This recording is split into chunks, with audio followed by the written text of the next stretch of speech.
Guys, welcome back to Southern Extreme TV. Today we are going to be talking about how to keep your coyote hunting properties fresh.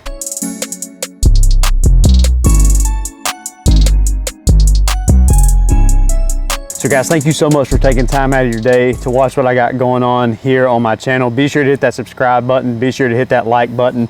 Today we're going to be talking about coyote hunting properties and how to keep them fresh, how to keep those coyotes active. A lot of times I get asked the question, man, you know, I start hunting this property in October, I kill a bunch of coyotes off of it, and then all of a sudden it just dies off at the end of the year and there's nothing I can do about it, and I can't get coyotes to come in. And I want to talk about that today. Sometimes there's nothing that you can do about it, and I know that's not the answer that you guys want to hear. And sometimes that's the case. If you move onto a property and you have a very good October or September hunting session on that piece of property, and you go in there and you kill 4 or 5 coyotes, the hunting's not going to be as good as it was in October in January. But there is a couple things that you can do to try to help maintain that property and help that property, I guess, maintain coyotes throughout the entire season. And what I mean by the entire season is from, let's say October all the way through February. There's a couple things that you can do to really help you out so that you can hunt that property a lot longer into the season.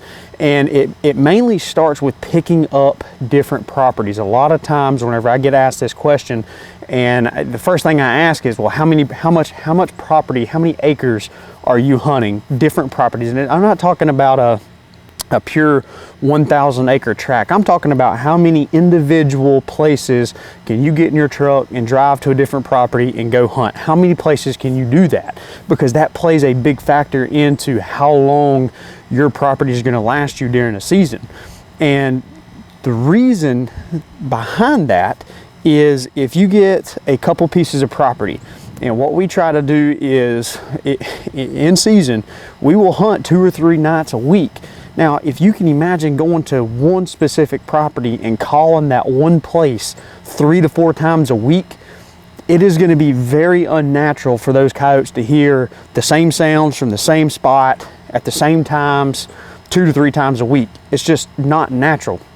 So if you can mix it up and go hunt 2 or 3 nights a week, but hunt different properties during those nights, and then the same goes for the next week. The next week you hunt 2 or 3 nights out of the week, and you hunt different properties that week that you hunted the week before, and then go on into that third week.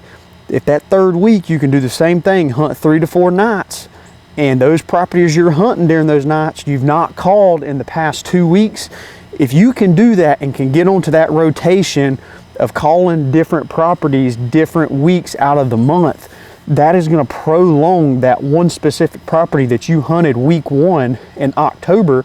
If you don't set foot back on that property until November, you're going to drag that property out all the way into January or February. And again, I get sometimes you don't have the luxury of doing that. Maybe you're just getting into it and you don't have that resume built up to be able to go knock on people's doors and to get access onto those properties. But that's where it starts. That's where you got to go out and you have to grind and you have to try your best to get onto different tracts of property and to pick up large acres of land. And it doesn't have to be large acres as far as one continuous tract.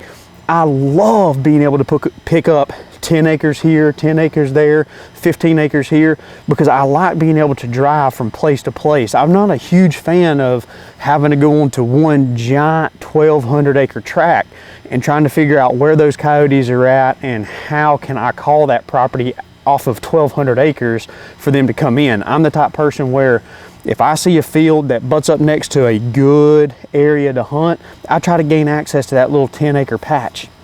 And then I try to not hunt it every single day of the week, every single week of every single month. I try to space it out. That's going to be one of the greatest things that you guys can do as far as helping maintain that property. If you guys are new to coyote hunting and you're going in, you're getting 3 or 4 properties and you're hunting that place 2 or 3 times a week, I hate to say it, but you're going to burn that place up. I mean, there's just no other way around it. And you can take that same mindset and apply it to duck hunting, to deer hunting, to turkey hunting, whatever you want to apply it to, you have that ability to do it. And the less that you're in there and the less that you're disturbing that property from a calling perspective, the better that property is going to be. So if you can call that one property 1 to 2 times per month, that property is going to last you all the way out through potentially February. Now, when you get into January and February and you really start having to grind out that last little bit, you can go and hunt these places 3 or 4 times a month and really pluck out some of those coyotes as they start transitioning and moving around from breeding area to breeding area. So hopefully you guys like this tip. Hopefully you guys enjoyed my video. Again, be sure to subscribe. If you've got a question, anything you want me to go over or discuss in another video, drop a comment down below. I'll try to help you guys out as best I can. Thank you so much for taking the time out of your day to watch what I got going on here at my channel. See you guys next time.